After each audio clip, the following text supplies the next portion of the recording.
שיר למעלות,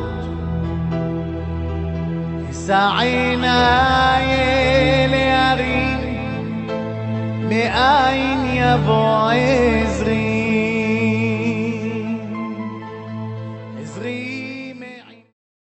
Bishut Morev Rabotai, avec la permission d'Hachem, je voudrais souhaiter une bonne santé, Be'ezat Hashem, à Rabbi Haim Pinhas, Ben Moreno Arav, Hatzadik, Rabbi Shalom Sas, qu'Akadosh Baruch Hu, il y envoie Rifoua Shelema, et Bischut, les Tzadikim, Rabbi Ahmad Ben Diwan, Rabbi Akiva, Ramhal, et tous les tzadikim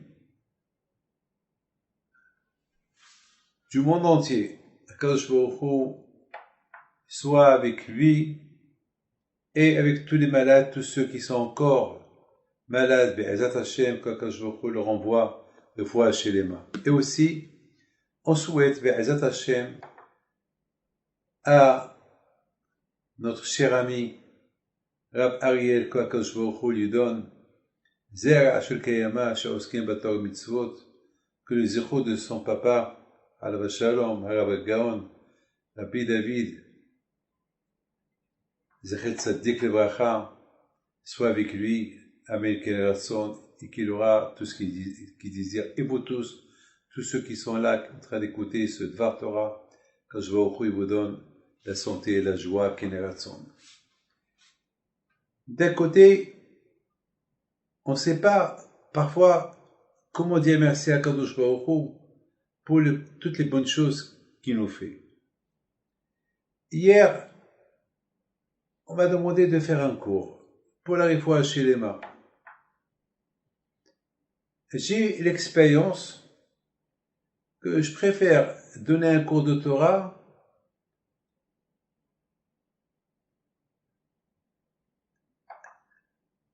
non seulement pour la Rifoua Shelema, mais j'aurais souhaité que la Rifoua Shelema elle vienne avant le cours.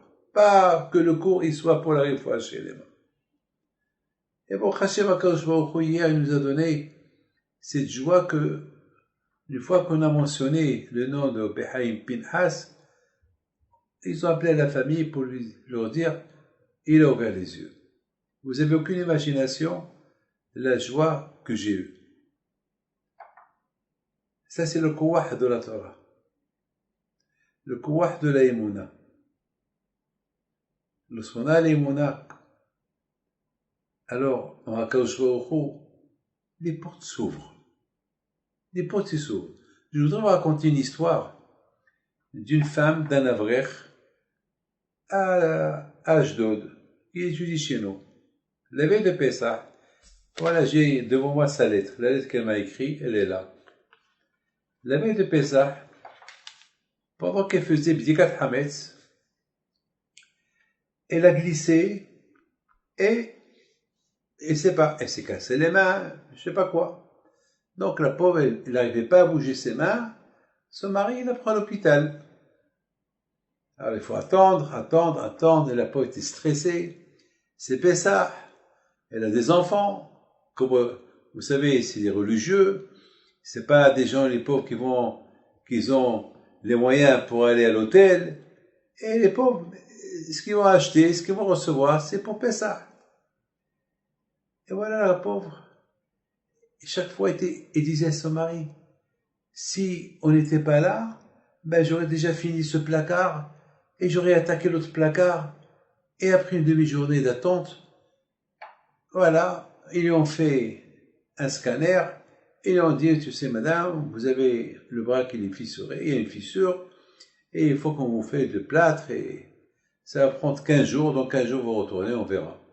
La pauvre, elle entend ça, elle n'avait pas le choix. Ils lui ont dit, si vous ne faites pas ça, c'est bon. Elle n'avait pas le choix, elle fait, après quelques heures, elle sort, la pauvre, elle était angoissée, elle ne savait pas quoi faire. Elle arrive à la maison, il dit à son mari, comment je vais faire? Alors son mari la console, je vais t'aider. Je vais t'aider pour arranger la maison. Je vais t'aider. Vous savez, qu'est-ce que peut lui faire le pauvre? Parce qu'ils n'ont pas les moyens pour apporter de l'aide. Je vais t'aider. Alors, elle lui dit, tu sais quoi? Il faut que tu me reprends maintenant à l'hôpital, refaire un scan, parce que c'est pas possible. Je ne crois pas. Hachem, il ne peut pas me faire ça. Mais avant, prends-moi chez Moshe Aaron Pinto, chez mon père. Je vais aller pèleriner là-bas.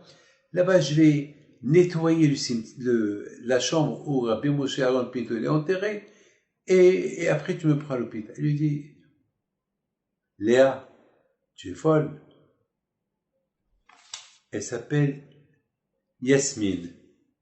Yasmine Batrahil. Et dit à son mari, prends-moi maintenant à l'hôpital, au cimetière. Je vais nettoyer le cimetière. Je vais nettoyer la chambre où il est enterré Rabbi Moshe Aaron Pinto.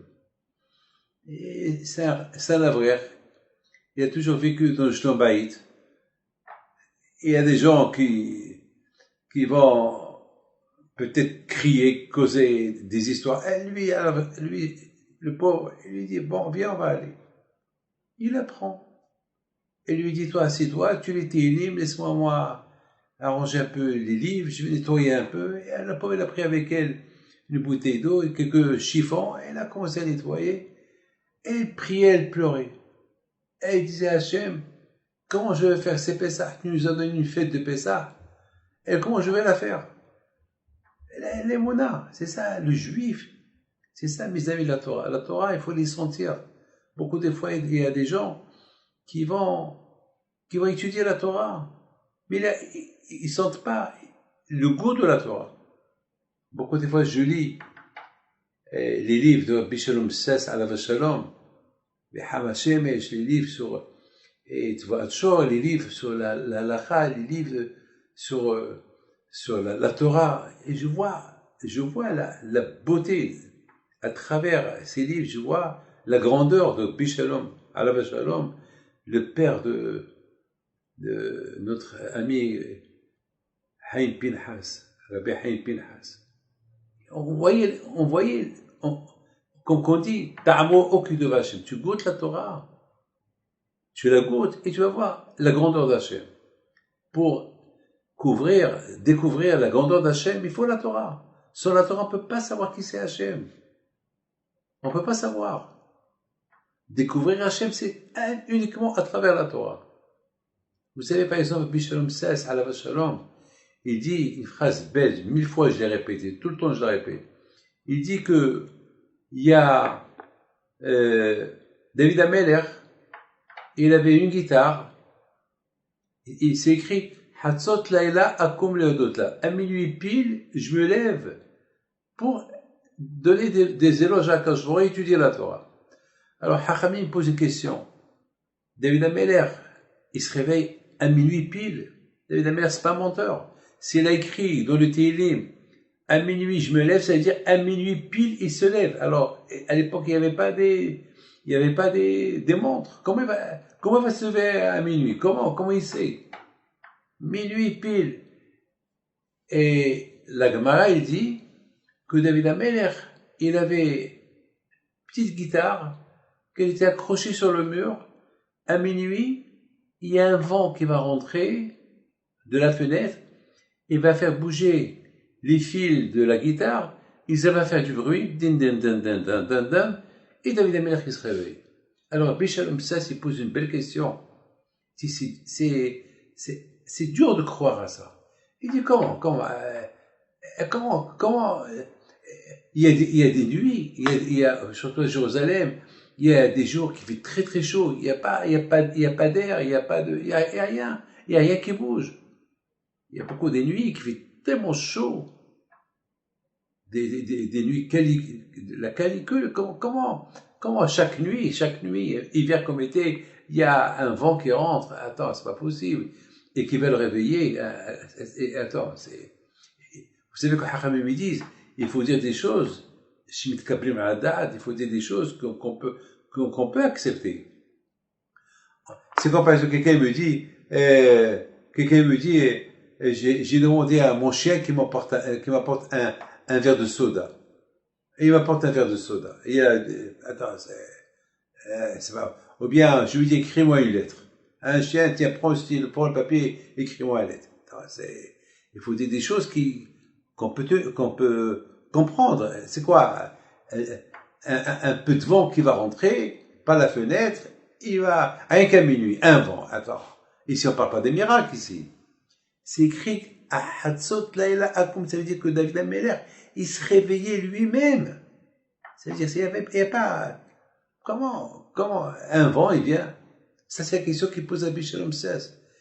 Et alors, Shalom, il donne une réponse spectaculaire. Il dit que David Ameller, à Shalom, il avait toujours la volonté. La volonté. La volonté de se lever pour donner des éloges. Et vous savez une chose. Lorsqu'on peut faire une mitzvah, déjà c'est compté comme si tu as fait la mitzvah. Et lorsque tu fais la mitzvah, alors c'est le double. C'est-à-dire, quand il commence à calculer pour te donner la récompense pour la mitzvah, depuis déjà le début que tu as commencé à faire la mitzvah. Au moment que tu commences à faire une mitzvah, déjà Akash commence à te la calculer. Et lorsque tu fais la mitzvah, et selon comment tu l'as fait, alors le calcul, la mitzvah, il devient énorme. Alors que nous on croit, on fait mitzvah, alors le bon Dieu nous donne récompense pour la mitzvah, et c'est pas vrai. Depuis le moment que tu commences à penser à faire une mitzvah, déjà le calcul il commence. Vous savez, aujourd'hui, mes amis, il y a beaucoup de fois, vous commandez un taxi, il y a certains taxis, quand au moment que vous montez dans la voiture, il met le compteur, il y a d'autres taxis que déjà, là où tu l'appelles, déjà le compteur, il commence déjà le compteur. Il n'est pas encore arrivé chez vous, pour vous prendre. Mais déjà le compteur, il est déjà allumé. Alors, exactement. Bishop Sess à la Vachalom, il dit que, au moment que David Ameller, il pensait qu'il veut se lever, il a la volonté, il veut se lever pour à minuit, pour donner des éloges, il a créé un roi, il a créé un vent, il a créé un malach. Et ce malach-là qu'il a créé ce malach-là par rapport à la pensée que lui veut se lever à minuit. Alors ce malach-là, il le réveille à minuit. C'est beau. Moi, j'ai trouvé que c'est tellement très beau, très beau, très beau. Une Torah vivante. Une Torah vivante. C'est ça, Hatzot Laila Akum. Et toi, je comprends que David Amelech alav shalom, la volonté qu'il avait pour se lever à minuit, pour étudier la Torah et donner des éloges à Akash Baruch Hu, déjà, le malach, il est né. Il va devenir un malach parfait une fois qu'il s'est levé, une fois qu'il a étudié, une fois qu'il a terminé ses éloges. Alors le malach, il est parfait. Le malach, il est parfait. Mes amis, on sait très très bien que pendant cette période-là du corona, on a vu, mamash, des miracles. On a vu, quel miracle on a vu? On a vu par exemple, beaucoup des gens qui n'ont jamais goûté la Torah, la prière, eh bien, le fait qu'ils sont restés chez eux, et le fait qu'il y a beaucoup des cours de Torah, soit par Zoom, soit par Internet, soit par téléphone, les gens, ils ont pris goût. Par exemple, quelqu'un m'a appelé, il me dit, Rabbi David, je dois vous dire quelque chose que j'ai pas de mots, combien je dois dire merci à Kadosh Baruch Hu pour ce corona. Je dis, pourquoi Allah Istal? Pourquoi tu parles comme ça? Il me dit, non, je parle pour lui, je dis pour toi, ben, ça va, mais pas pour les autres. Il y a d'autres personnes qui sont malades, et tu peux pas dire que c'est bien non pris qu'elles s'en aillent. Non, il me dit, mais bon, Hachem, pour moi, ça m'a, je dis, il faut savoir ce que tu dis, ce qui sort de ta bouche. Il faut jamais dire des choses. Mais alors, après, j'étais curieux, je dis, pourquoi tu dis que ce corona-là, ça t'a fait quelque chose? Je dis, Rabbi David, j'ai jamais kiffé la prière comme maintenant. Avant, j'allais à la prière uniquement pour le Shabbat, bien sûr le Shabbat, pour le Kiddush, pour voir les copains, bavarder avec eux. Et toujours dans cette synagogue, il y a un Kiddush très copieux. Donc j'allais là-bas pour... Alors finalement, j'ai jamais fait la prière. C'est vrai, en semaine, je mets mes tefs pour quelques minutes, quelques schémas. Mais là, depuis le corona, j'ai commencé à faire ma prière dans le livre avec la traduction française et j'ai commencé à voir comment elle est la prière. Je me suis dit, quoi, tout ça tu l'as raté? Donc il me dit, Rabbi David, quelque part, ça m'a apporté quelque chose. Donc Rabbi, vous voyez que Baruch Hashem, il y a beaucoup de gens que ça leur a fait du bien. Il y a beaucoup de gens, ça leur a fait du bien. Bien sûr, c'est un prix fort qu'on a payé. C'est un prix très très fort. Je voudrais vous dire quelque chose de magnifique. Il y a un midrash qui dit comme ça. Abraham Abinu alav shalom, une fois il avait une discussion avec Akadosh Baruch Hu. Et Akadosh Baruch Hu il dit à Abraham, tu sais, Abraham, que il y a que si tes enfants ils font les korbanot, les sacrifices, ils étudient la Torah, eh ben, ils vont être protégés de Gehinam et de l'exil. Malchuyot. L'exil dans le monde et les souffrances et tout. Mais si l'Aïstar ne respecte pas Torah et Mitzvot, alors ils vont avoir ou Gehinam ou l'exil. Qu'est-ce que tu préfères? Abraham il dit à Akadosh Baruch Hu, je peux réfléchir? Akadosh Baruch Hu dit oui, tu peux réfléchir. Réfléchis. Et Abraham Abinu, il vient chez Hachem, il lui dit, Hachem, tu sais quoi? Je préfère l'exil. Pour mes enfants. S'ils n'étudient pas la Torah, ils ne font pas les sacrifices, tu peux détruire le Beth Amikdash et je ne veux pas gagner.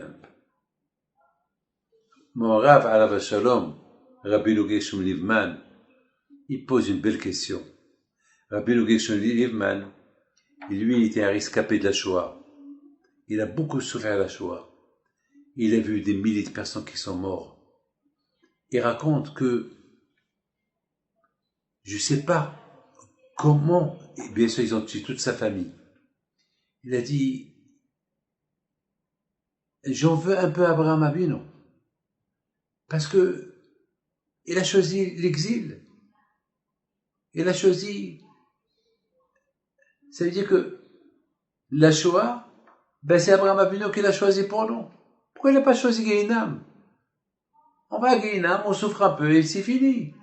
Mais l'exil, pourquoi l'exil? Mazot Hassan, qu'est-ce qu'il nous a fait Abraham Abinu? Il dit, vous ne pouvez même pas imaginer ce qu'on a souffert dans les camps de concentration. Les crachats, comme ils ont craché sur nous. Les nazis, ils nous ont rasé la barbe, ils nous frappaient. Ils nous ont fait goûter le maror. Ils tuaient des juifs devant nous. Pour rien, pour rigoler. Ils s'entraînaient sur nous. Il faut voir ce qu'ils nous ont fait. Et tout ça, c'est Abraham qui l'a choisi pour nous.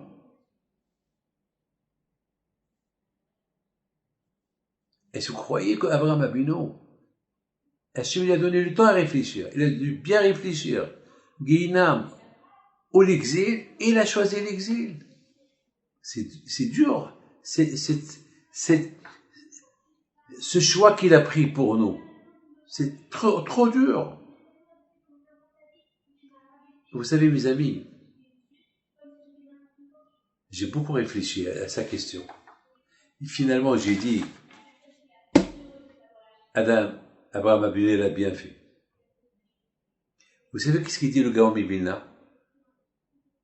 Le Gaon Vilna, il dit on n'a aucune imagination, c'est quoi la punition de Gehinam? C'est pas le feu comme qu'ils disent les gens. Le feu, on brûle les gens, non. Il dit la punition de Gehinam. Même le Marhal, il dit comme ça. C'est la honte. La honte. Vous savez ce qu'est subir une honte? Que lorsqu'on montre devant tout le monde ce que tu as fait dans ta vie. Quelle route il a, Rabbi Shalom Sess, lorsqu'il est arrivé dans l'autre monde.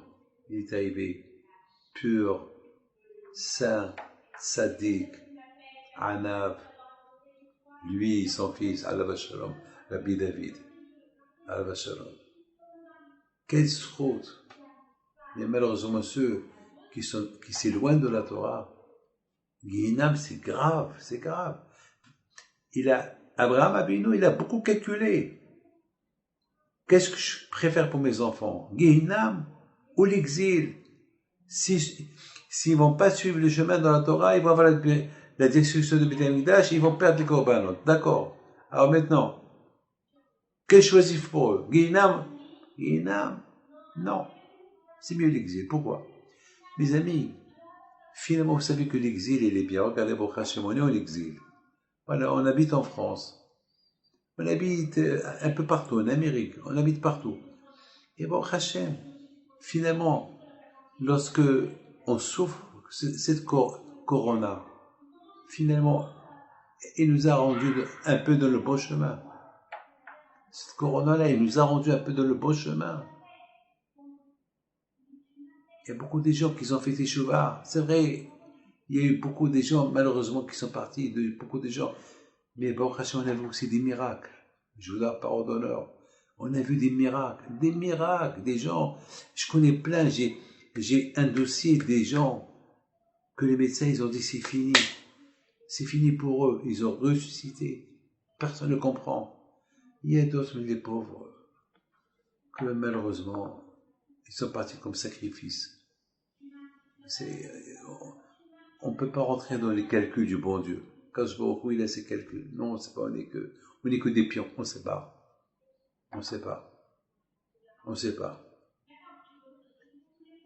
Au moins, mes amis, dans l'exil, il y a quelque chose qui se passe. Et il y a, avec la souffrance de l'exil, on peut faire tchouva. Et on a gagné quelque chose. L'exil, il nous met dans le bon chemin.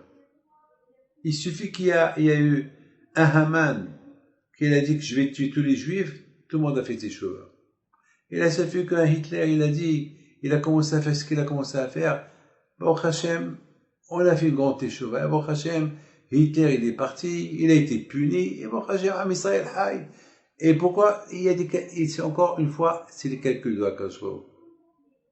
Abraham Abinu, il a préféré l'exil, la souffrance, et réparer les fautes que la honte de Guéhinam. La honte de Guéhinam. Et les souffrances de Guéhinam. Parce que là-bas, dans Guéhinam, il n'y a rien réparé. Et en plus, que Dieu préserve, parfois ça peut être indéterminé. On ne peut pas savoir combien de temps la personne va rester à Guéhinam. Mais en exil, pour Hachem, c'est toujours par période. Mes amis,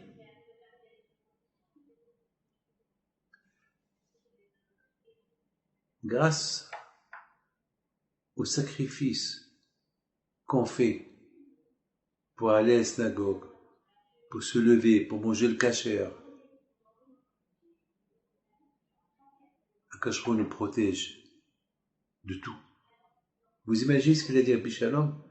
Déjà, parce que avant de dire ce qu'il dit à Rabbi Shalom, il y a déjà une chose. On dit mitzvah haba'a liyadecha atach mitzena. Une mitzvah qui vient entre tes mains, il ne faut pas la rater. Il ne faut pas la rater. Pourquoi? Si tu la rates, c'est dommage. Parce que tu peux dire je vais la faire demain. Et qui te dit que demain je vais la faire? Donc il ne faut pas la rater. Mitzvah haba'a liyadecha atach mitzena. Pourquoi? D'après ce qu'il dit à Rabbi Shalom, ça c'est magnifique. Parce que une mitzvah qui vient dans tes mains, déjà tu la vois, tu penses, je la fais ou je la fais pas. Déjà le fait que tu as pensé, tu as déjà créé un malach. Tu as créé un malach.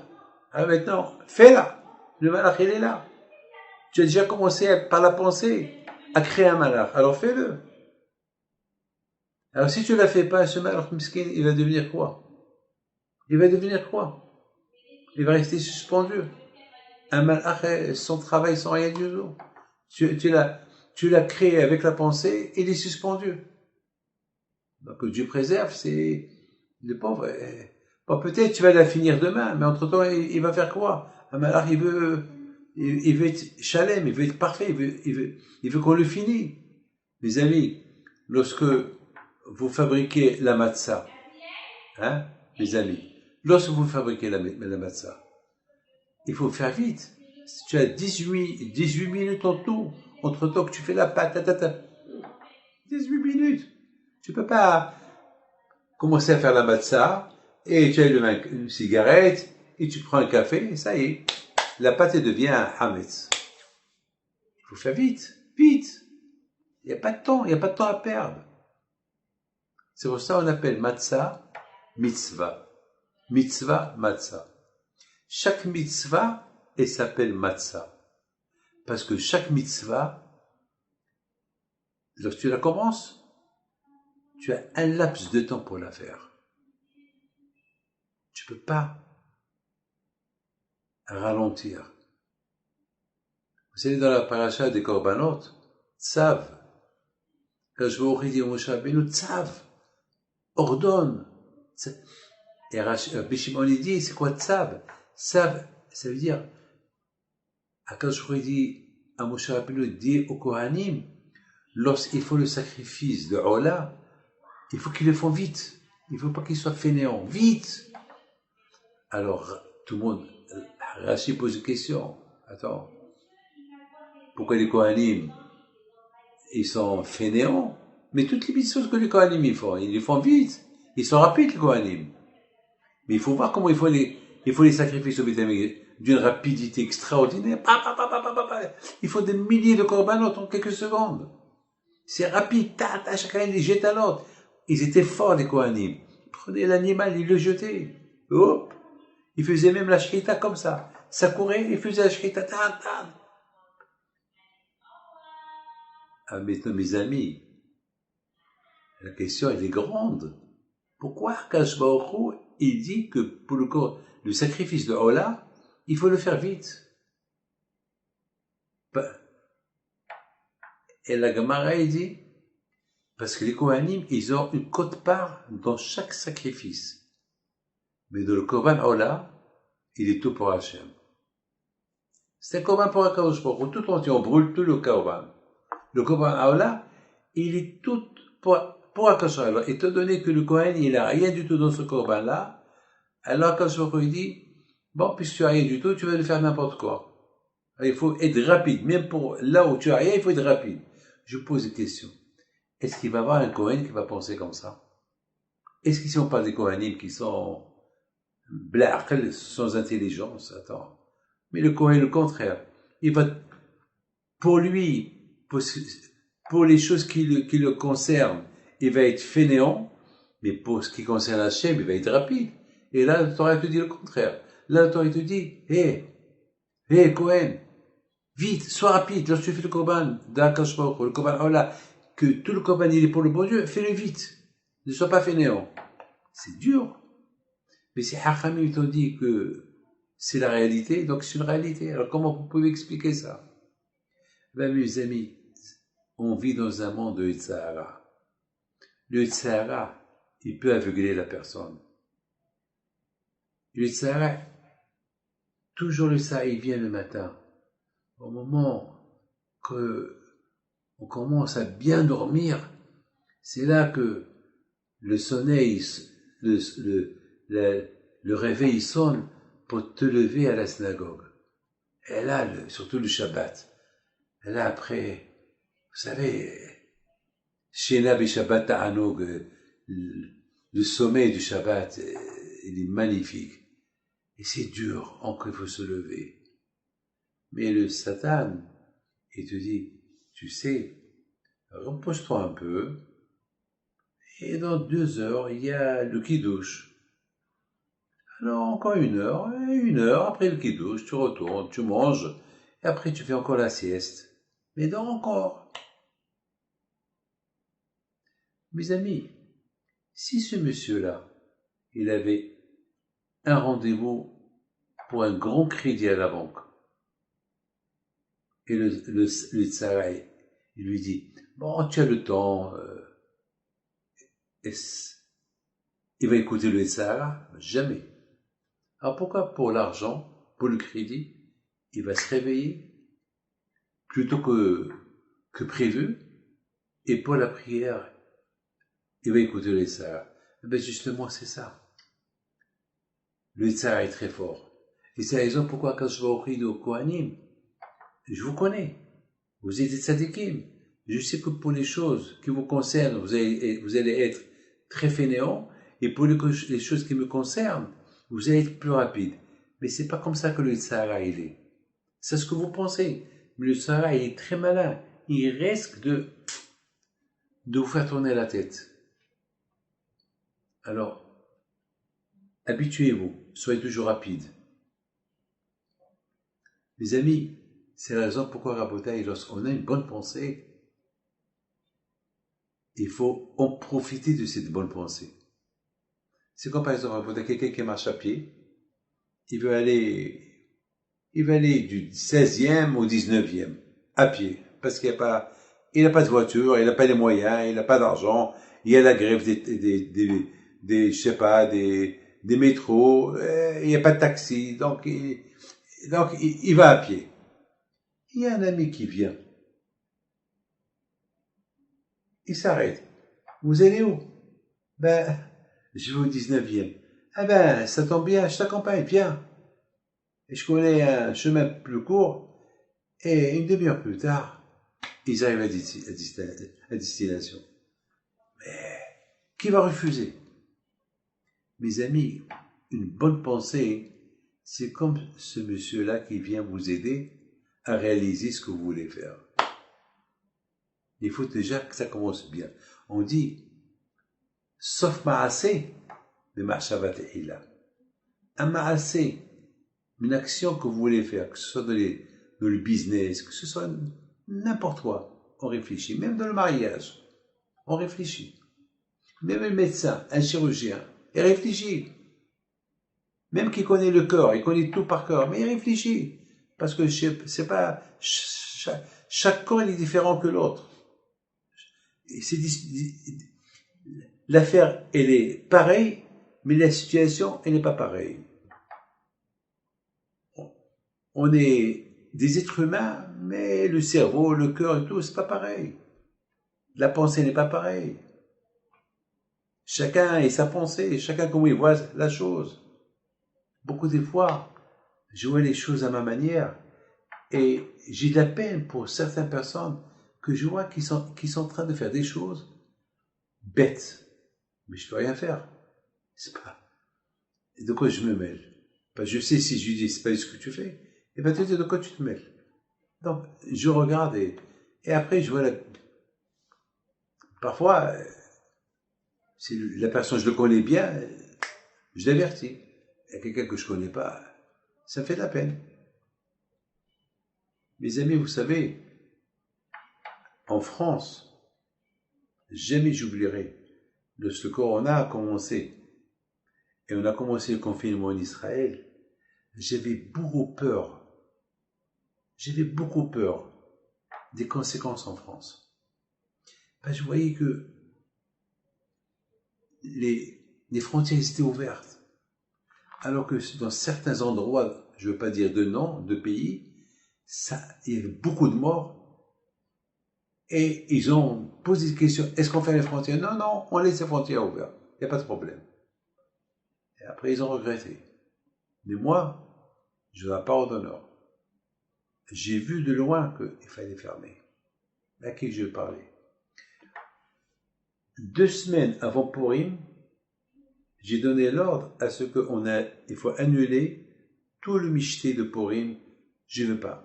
J'avais de tous les côtés, on m'a bombardé avec des questions, et j'ai sorti contre tous ceux qui vont faire le michté de Purim. Alors, presque personne ne l'a fait.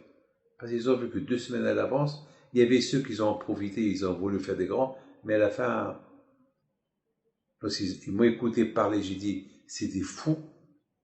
C'est une folie de faire les michtés à Purim. Bon, ils ont annulé. Et Baruch Hashem, que Hashem nous a éclairé les... Alors, il y a des gens qui m'ont dit, mais Rabbi David, comment tu savais? Je lui dis rien, je ne suis pas prophète, mais j'ai compris que ce virus, il vient à travers les avions. Et tant qu'il y a des passagers qui viennent, on ne sait pas ces passagers, qu'est-ce qu'ils sont? Est-ce qu'ils sont en bonne santé ou pas? Je dois la parole d'honneur. Lorsque j'étais à New York, une semaine avant Purim, 10 jours avant Purim, j'avais peur d'aller, mais j'avais pas le choix. Je devais aller parce que les institutions, et je devais recevoir des gens, il y avait des gens très importants, j'avais des rendez-vous importants, et je ne savais pas quoi faire. À la fin, je dis à Kajro, je vais pour toi. Bémet, c'était risqué de prendre ces avions et de retourner surtout. D'ailleurs, le jour que je suis retourné, ils ont fermé les frontières avec l'Amérique, avec tout le monde. Et combien des gens que j'ai reçus en Amérique, ils sont morts avec le virus. Ils étaient en face de moi. On parlait face à face. Mais grâce à Dieu, je n'ai pas touché les mains, je sais pas, mais des miracles. Je remercie Akadosh Baruch Hu. Ça fait de la peine pour eux, les pauvres. C'est Hachem, c'est eux qui décident. C'est Akadosh Baruch Hu qui décide. Mais je sais une chose, je suis parti avec une pensée de faire des mitzvot. Pour apporter de l'argent, pour faire vivre les 200, 300 abrichim qui étudient la Torah. Alors déjà, comme qu'ils disent Bishalom, j'ai créé un malach, l'ishmocha b'chodarachecha. Un malach qui te... Déjà la pensée. Ma pensée, c'était pas du business. Ma pensée, c'était pour les abrichim. Alors déjà, j'ai créé un malach. Alors ce malach-là, alors j'ai commencé à recevoir des gens, ben, ce malach, il est devenu un vrai malach. Donc il m'a réaccompagné chez moi à la maison. Il y a une bonne pensée. Écoutez très bien, j'ai pas oublié l'histoire de l'Avrech. Hey, je termine avec ça. Vous croyez que je l'ai oublié? J'ai fait tout un détour pour vous dire le kouah de la tchila et le kouah de la pensée. Qu'est-ce que on peut faire avec une bonne pensée? Cette femme-là, une fois qu'elle a nettoyé la tombe de mon père et de la chambre, il dit à son mari, maintenant je vais aller à l'hôpital. Pourquoi encore? Je vais repasser un scan. Je dis, mais voilà, tu as le disque. Il t'a bien montré. Il y a une fissure. Il y a Sédek. Sédek, c'est une fissure. Elle dit non. 100%, il n'y a plus de Sédek. Il n'y a plus de fissure. Parce que c'est pas possible que Hachem, il nous a donné Pessah pour nettoyer la maison, et moi, je ne veux pas faire Pessah. Depuis combien de temps je suis marié avec toi? 10 ans. 10 ans que je nettoie la maison. Et je vais arrêter. C'est pas possible. J'arrête pas. Je l'embête. Il dit d'accord. C'est un tzaddik. Moi, je sais pas ce que j'aurais fait. Si moi, bon, je sais pas. Je peux pas vous dire, mais je suis un peu nerveux. J'ai pas la patience. Je me connais. Parce que je suis un peu réaliste. Attends, ta main, il y a une fissure, ça fait. Qu'est-ce que tu auras? Du baratin, tu racontes des histoires. Il y a une fissure, vous voyez, il y a le disque. Tu vois bien la fissure, ça y est. Bon, ce monsieur-là, il est sadique. Ils prennent le bus. Ils vont à l'hôpital, à Ashdod. Ils vont à l'endroit où il y a le médecin. Le médecin, de loin, il les voit. Et il leur dit, qu'est-ce que vous faites là? Ben, refait, je voudrais faire encore une fois un scan. Mais on l'a déjà fait. Il y a une fissure. Non. Non, je pense pas. Regarde, mes mains, je les bouge. C'est pas possible. Le médecin regarde, il la voit comment elle bouge ses mains. Il dit, non, mais je sais pas pourquoi comment tu bouges tes mains, mais tu as une fissure. Non. Je pense pas, et vous êtes responsable, mais je peux vous attaquer. Alors, le médecin, il a pris pour une folle, mais d'autre côté, il a voulu éviter les histoires. Bon, viens. Il donne un pétec, un papier, il lui dit, va à tel et tel endroit, fais le scan, apporte-moi le disque. On va contrôler les 2 disques. Elle va. Et vous savez ce qui se passe? Hein? Il se passe que c'est retourne une demi-heure plus tard, ou 3/4 d'heure plus tard. Il regarde les 2 disques. Il dit, qu'est-ce que tu as fait? Que j'ai fait? Mais comment tu sais? Regarde. Là, il y a une fissure. Là, il n'y a pas de fissure. Je comprends plus rien. Qu'est-ce que tu as fait? Qu'est-ce qui s'est passé? Peut-être c'est le RM qui marche pas. Donc, lui, s'il appelle, qu'est-ce qui se passe? Aucun ne comprend. Non? Zétakine. La machine, elle est bien. Mais regarde. Je comprends pas. Et ils vont lui faire un 3e scan. Mais pas chez eux, ailleurs. Pareil, plus rien. Elle dit à son mari, t'as vu? Pessah, c'est Hachem. Lorsqu'on veut faire une mitzvah, et on veut bien la faire, alors Akadosh Baruch Hu, il envoie la refoua, mais me'al hateva, au-delà de la nature. Jamais j'oublierai, mes amis, Rabbi David Misses alav shalom, l'amour qu'il portait à la famille Pinto. Toujours, il rappelait les paroles qu'il lui a dit son père, Rabbi Shalom Sess, alav shalom, lorsqu'il a quitté Genève, il est venu à Paris, il est devenu grand rabbin de Paris, et son père, alav shalom, il est venu pour l'Achtara de Rabbi David. Et un jour, j'étais chez lui à la maison, chez Rabbi Shalom, et il lui a dit, Rabbi David Pinto, c'est comme notre famille. Il est à Paris depuis longtemps, avant vous. Alors, si tu as besoin de lui, viens chez lui. Ah, qui suis-je? La Hanava. Et c'est ça la paracha de cette semaine. Vers Ish Moshe Anav. Les tzadikim de la famille Messas, ils ont eu la tzidkout à eux, c'est la Hanava. Humble. Tellement Bléana Kajoukou Lisa, il leur a donné la Chokhma, mais ils ont acquis cette qualité de Hanava, être humble.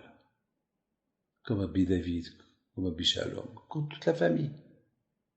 Alors, Baruch Hashem, on a compris combien chacun de nous, il doit se renforcer dans la Torah, se renforcer dans l'Aïmona. Cette corona qui n'est pas encore partie ici en Israël, on parle des nouveaux cas. Ce soir, Bibi, Netanya, il a menacé que celui qui sort sans le masque, 200 shekels d'amende, parce que Bémet, il y a eu pas mal de montées de cap. Vraiment, je peux pas vous dire, mais pas mal. Donc, ils ont peur que encore ils vont confiner tout le monde chez eux. Déjà, l'économie, elle a reçu une tannée, alors, si encore on ferme les gens, il y a une pression des gens qui veulent plus, on dirait que les gens, ils préfèrent être malades que de rester chez eux à la maison, mais ils ont compris. Ils ont compris que on ne rigole pas. Et là, ils ont compris. Donc là, Baruch Hashem, les gens commencent à faire attention, un peu plus ou moins. Alors, ça veut dire que le corona, il est là. Comme que l'Israël, elle est, par ton corps, il est. Donc, il faut faire attention. Il faut bien faire attention. Ne comptez pas sur le miracle. Vous allez à la synagogue. Faites attention. Toujours respecter la distance. Toujours un masque. Il faut faire beaucoup attention. Kadosh Baruch Hu, il veut pas qu'on soit puni. Kadosh Baruch Hu, il veut, à travers cette corona, nous donner une leçon. Une leçon de faire attention avec les yeux, avec la bouche, avec les mains, avec les pieds, avec la synagogue. Respecter la synagogue, ne pas parler pour de la prière. Donner priorité à la prière que le Kiddush. Écoutez bien la Kriyat Torah, le Shelat Tzibour, répondre Kaddish. Parce qu'on est chez Akadosh Baruch Hu. Vous savez que lorsque j'ai rencontré le roi du Maroc à Essaouira il y a quelques mois et que on m'a désigné pour que c'est moi qui lui fais la bracha et le chef du protocole royal il m'a donné des consignes. Voilà, lorsque Sa Majesté y vient, c'est lui qui va vous donner ses mains. C'est pas à vous de donner les mains le premier, et c'est lui qui va vous parler en premier. Et lorsqu'il rentre à la synagogue, lui rentre en premier, vous derrière lui. Et lorsqu'il monte sur la théba, ne montez pas sur la théba jusqu'à que lui vous invite. Un protocole. Alors j'avais un peu, je savais pas quoi faire. Je respecte le protocole ou pas? Mais oui, il faut respecter. Mais à un moment donné, je l'ai oublié. Pourquoi? Alors j'ai vu le roi, ça m'a rappelé. Je me suis dit, il y a le roi des rois. Et le roi des rois, c'est Akadosh Baruch Hu, c'est Hachem. Et est-ce que je me comporte avec le roi des rois comme que je vais me comporter maintenant? Ça m'a donné beaucoup des leçons. Avec ce protocole royal, ça m'a réveillé comment je dois me comporter avec le bon Dieu. À la synagogue, c'est le palais d'Hachem. Lorsque déjà on pense, je reviens sur les paroles de Rabbi Shalom Sess. Avec le matin, alors je pense que je me réveille pour aller à la synagogue. Déjà j'ai créé un malach, un ange, qu'il est là. Un ange qui s'appelle la pensée de la synagogue. Mais il n'est pas encore terminé. C'est comme si on fabrique une voiture, on n'a que la carcasse, mais il n'y a pas encore le moteur. Et même s'il y a le moteur, il faut l'essence, il faut le chauffeur. Il y a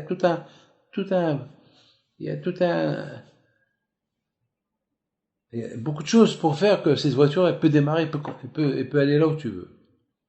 Pour que le malach, l'ange, qu'on crée à travers la mitzvah, pour qu'il soit parfait, et il monte à sa place pour honorer Hachem, il faut que tout soit à la perfection du début jusqu'à la fin. Et le malach lui-même, il va t'aider à bien faire la mitzvah, mais il faut que tu aies la volonté. Mais Ezat Hachem, à tous ceux qui nous écoutent, que le bon Dieu les protège, que le bon Dieu leur donne la santé, la joie, la prospérité, qu'il les ratsonne, que Hachem il envoie notre bonne réfoua Shema Behaim Pinhas, Messas, Nero Yair, Ben Atzadik, Maran, Rabbi Shalom Sess, Alav Shalom, et que Akash protège toute la famille Messas, et Rabbi Ariel, que Akash lui donne Zera Shekema, sa maman la rabbinite, et que Hachem il vous donne à vous tous la santé, la joie, la prospérité, et que B'ez Hachem nous tous, on verra, si Dieu veut, la venue de Mashiach, Amen,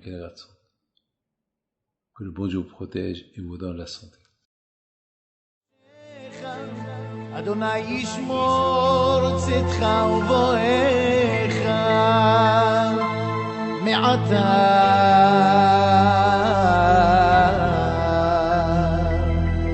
ve'ad olam